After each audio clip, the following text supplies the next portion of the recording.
For the public health problem, why does this problem exist in society? The human immunodeficiency virus is a disease that targets the body's immune system by weakening the count of the CD4 T cells. Scientists have actually been able to trace back the origins of HIV back to the simian immunodeficiency virus, also known as SIV. According to the 2010 article titled Evolution of HIV-1, The Origins of AIDS by Sharp and Beatrice, the studies of 1989 have identified the simian immunodeficiency virus in chimpanzees originating from southwest Cameroon. This virus is similar to HIV because it attacks the body's immune system of monkeys and apes, and it is likely that the mutation allowed one of these viruses to infect humans who hunted in Africa. The killing of monkeys and chimpanzees in Africa for food could explain how humans became exposed to the infected blood. This process is known as cross-species transmission. HIV is an infection that takes place over a long period of time after a person has been infected.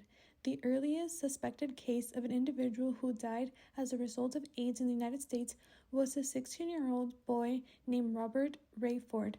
At this time, very little information about HIV or AIDS was truly understood. Investigators were able to track the disease and researched its background on how the disease became a problem, and they suggest that the early HIV outbreak in rural African villages went unnoticed.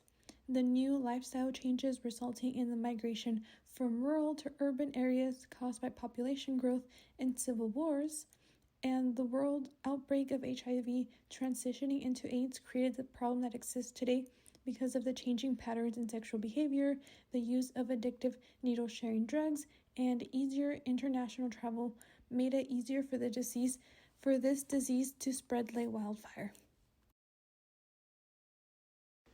How and where did HIV start?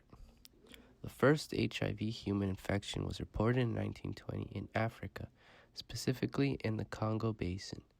Scientists confirmed that it originated in monkeys and chimpanzees, as they had their own version of the virus called the simian immunodeficiency virus, or SIV for short.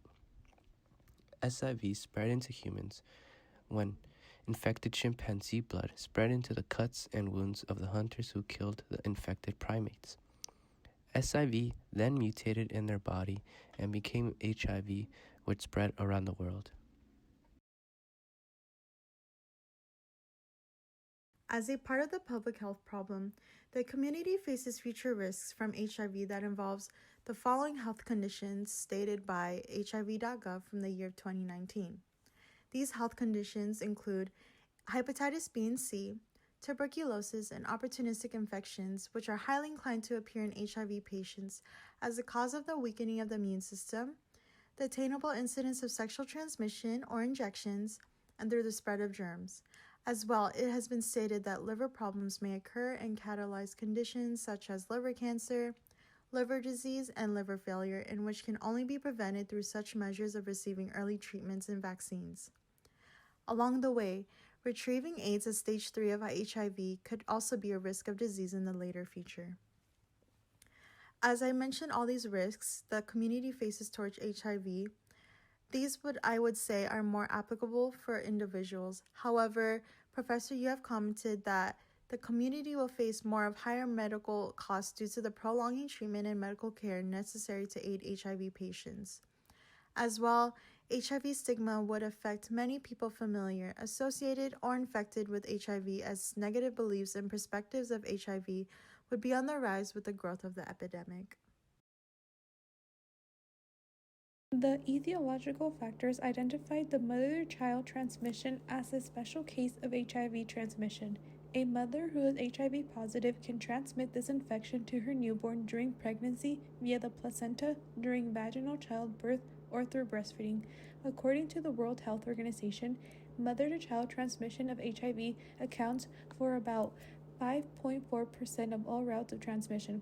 All HIV-positive pregnant mothers should receive antiviral treatment to help reduce the risk of transmission to less than 5%. Unprotected sex increases the chances of HIV or other sexually transmitted diseases. If a man is infected with HIV and has unprotected vaginal sex with a woman, there is a greater risk that HIV will be transmitted. Unprotected sex results in a higher chances for an individual to get a sexually transmitted disease because bodily fluids like blood or semen pass from partner to partner during sex. So if an individual has HIV or another form of STD and they don't know, they will pass the virus on to their sexual partners. How to solve the problem. The first example of a public health strategy is the HASTE system, which stands for the Highest Obtainable Standard of Evidence. This tool was created by modifying other HIV assessment tools. According to a 2012 article titled The Highest Obtainable Standard of Evidence for HIV/AIDS Intervention Towards a Public Health Approach to Defining Evidence, states this program is different from other tools because it incorporates a 4-grade grading system.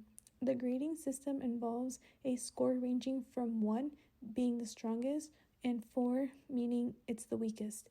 By using this public health intervention, it has helped identify populations who are most vulnerable to HIV and has allowed experts to provide adequate services. The second example involves the HAART therapy, which stands for Highly Active Antiviral Therapy, as a positive result of greater understanding of the HIV virus.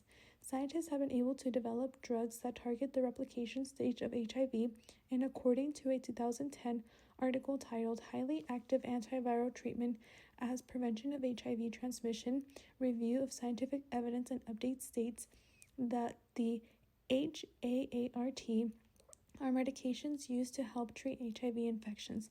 This has led to a dramatic improvement of the survival of HIV-infected patients. This intervention can help reduce the levels of the viral load in patients. This means that sexual transmission by HIV is really reduced. The first example that we researched as the way countries have solved HIV spread is with the use of pre-exposure prophylaxis, or PrEP. PrEP is an antiretroviral drug medication that prevents risk of contracting HIV. This medication must be used daily or its effectiveness becomes minuscule. As the slide states, PrEP has reduced the risk of HIV by 99% when taken daily.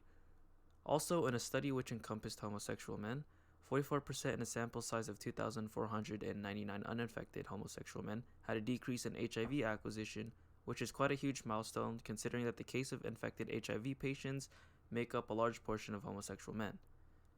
To broaden the magnitude of how much homosexual men contribute to the spread of this disease, in an HIV statistic, out of 37,968 people that were diagnosed with HIV in the US in 2018, men who had sex with other men made up for 69% of those cases.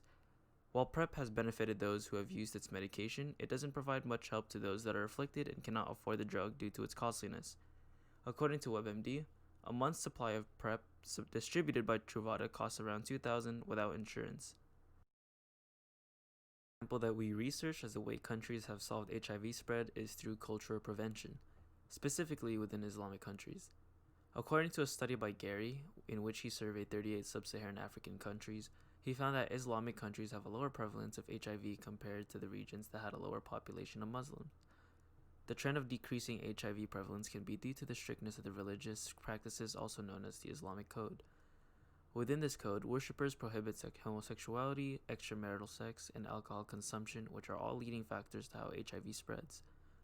As you commented in our rubric, Professor, regarding to using culture, in this case religion, as the way other countries have tried solving HIV, I agree with the contradiction that the data states.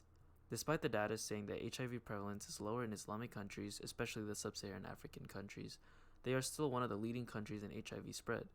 I admit that it is my fault for not accounting the fact that people can still break the Islamic Code, which would explain the prevalence of HIV in Africa. However, I would like to add to the idea that if we can practice these rules often, at least the socially acceptable ones, it may be one way to help stabilize the spread of the disease around the world. As previously mentioned, this is the statistical graph that Gray organized after surveying 38 sub-Saharan African countries.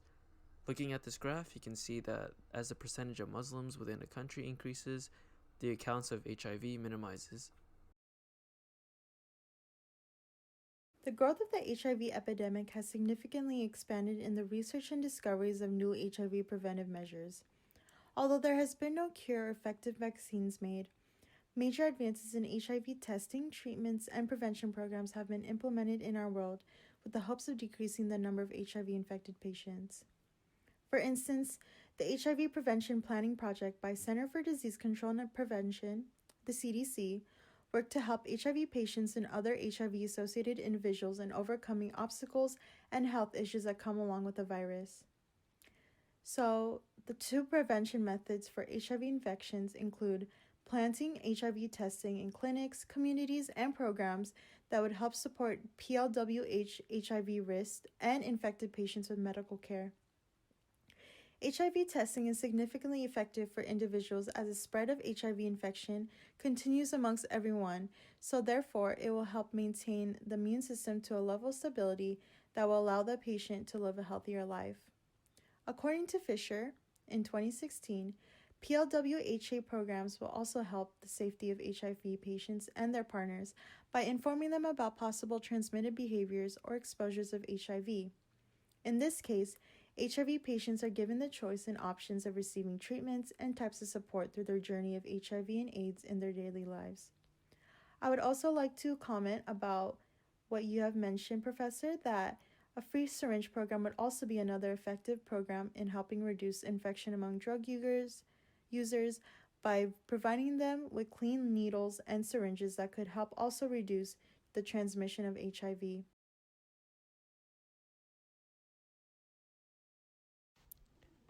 Public health in the future. Our opinions on the prevention of HIV. Our group agrees that a helpful way to prevent the spread of HIV in the future is to promote the use of condoms through sexual health education. According to the CDC, fewer than half of high schools and less than 1/5 of middle schools teach key CDC topics for sexual health education. By highlighting the dangers of HIV and other harmful STDs in our education system, we believe that this will increase the use of condoms in young adults.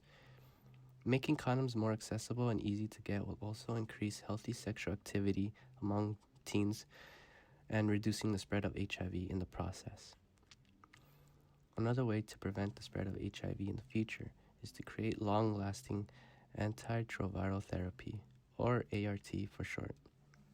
Creating long-lasting ART treatment for those already infected with HIV will decrease the cost for the treatment, making it more affordable for those in low-income areas.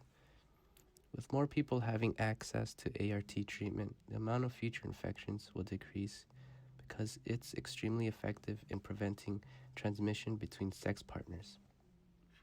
Long-lasting ART treatment will not only lower the cost for people, but it can also have fewer side effects than when taking daily ART treatment.